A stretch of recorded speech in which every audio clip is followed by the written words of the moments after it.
Breaking news చూస్తున్న ముక్కోటి ఏకాదశి సందర్భంగా తిరుమలకి భక్తులు పోటెత్తారు. తిరుపతి అలిపిరి భూదేవి కాంప్లెక్స్ వద్ద వైకుంఠ ద్వార దర్శనం టోకెన్ల కోసం భక్తులు నిరీక్షిస్తున్నారు. ఇక భక్తుల రద్దీ ఎక్కువ ఉండటంతో టీటీడీ టికెట్లు జారీ చేస్తుంది. భక్తుల రద్దీ ఎక్కువగా ఉండటంతో 10 ప్రాంతాల్లో కౌంటర్లు ఏర్పాటు చేశారు. రేపు ఏకాదశి కావడంతో ఒకరోజు ముందుగానే దేవస్థానానికి చేరుకొని క్యూ లైన్లలో భక్తులు వేచి ఉన్నారు.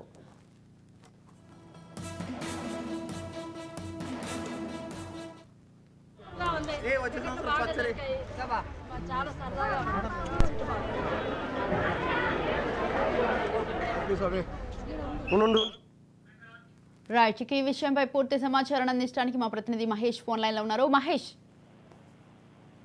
Good morning. ఏదైతే వైకుంఠ ఏకాదశి సంబంధించి తిరుమల తిరుపతి గోవింద నామస్వరంతో మాగిమోగుతుందని చెప్పుకోవచ్చు. ఏదైతే నిన్న అర్ధరాత్రి నుంచి కూడా విపరీతంగా భక్తులు పోటెత్తాడు. స్వామివారి దర్శనం కోసం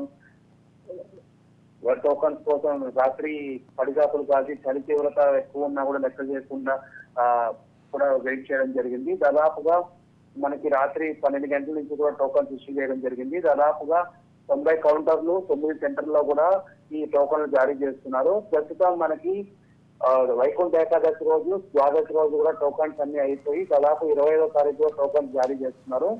ఏదైతే ఈ 4,50,000 పైచిలుకు టోకన్స్ కూడా ఈ వైకుంఠ ఏకాదశి ఈ పర్వదినాల 10 రోజులు కూడా జారీ చేయడం జరుగుతుంది.